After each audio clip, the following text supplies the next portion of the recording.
Okay, so you've been waitlisted at your top choice university.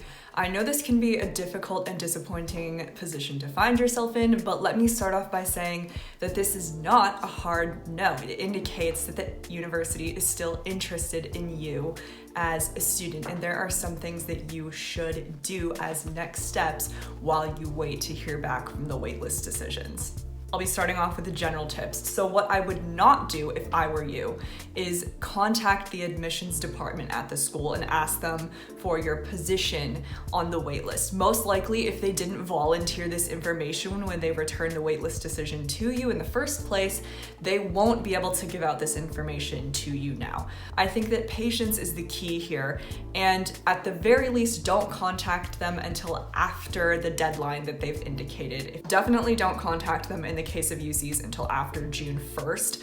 June 1st is the deadline for all transfer students to make their decisions about where they would like to enroll. So at that point, the students who have been accepted to the school will respond and say, yes, I'm going here, or no, I'm not. Inevitably, UCs accept more students than they can actually support at the school, and that will actually agree to enroll at the school and will accept their offer of admission. So once those decisions start coming back, you're more likely to get a response from them in regards to your status on the waitlist. Let's talk about the essays next. So as part of your waitlist process, I guess you could say, a lot of schools will ask you to write either an essay, sometimes it's called a letter of continued interest, just to indicate that yes, you do want to remain on the wait list and you are still seriously interested in the school.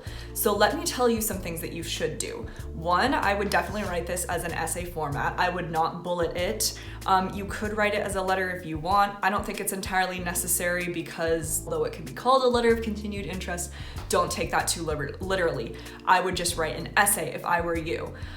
So what do you want to convey in this essay? The main thing that you should convey in this essay is what you have done since you submitted your application, your original application, that would make you more appealing to the school. So yes, this could be grades, although I wouldn't devote too much time to grades because there's likely another section on the application where you can input your grades.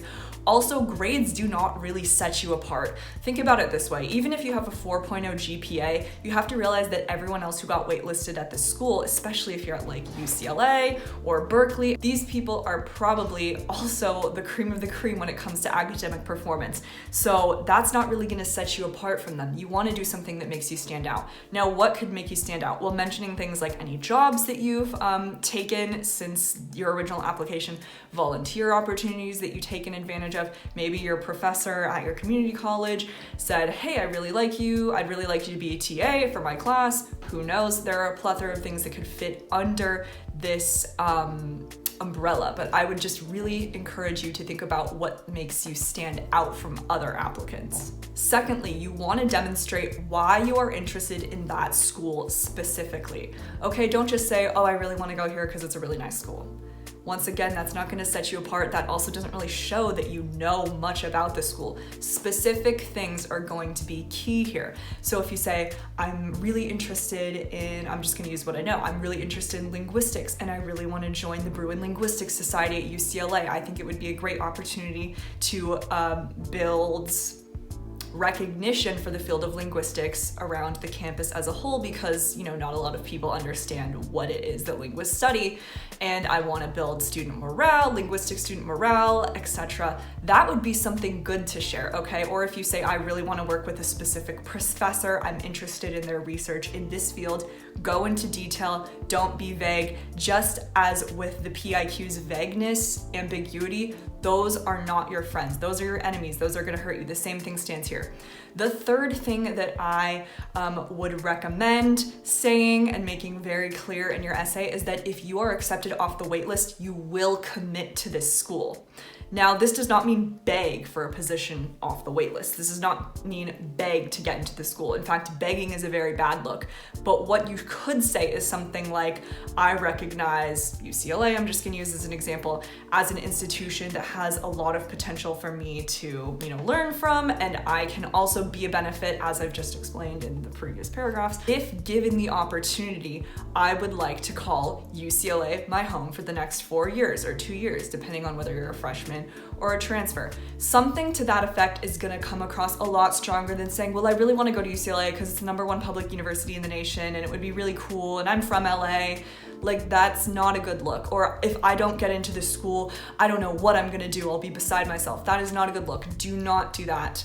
Whatever the character limit is, I would recommend taking advantage of it. This doesn't necessarily mean using all of the characters, but getting pretty close to that character limit. Why? Because it shows that you've developed a really well thought out response about why you should be taken off the waitlist and accepted as a student. Okay, it's the same principle with the personal insight questions. With your PIQs, I always encourage everyone, use as many characters as you can. You have 300 characters, I think it's 300 characters. Use them.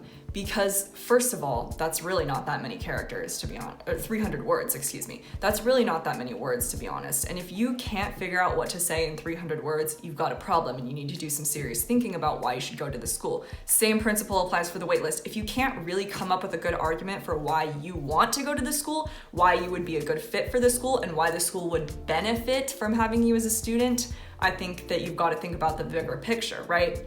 So it's the same thing. Please just make a good argument for yourself, really sell yourself to the school. This is your moment to shine. Moreover, this is your last time to shine, so make it count. All right, that wraps it up for the essay portion of your waitlist process.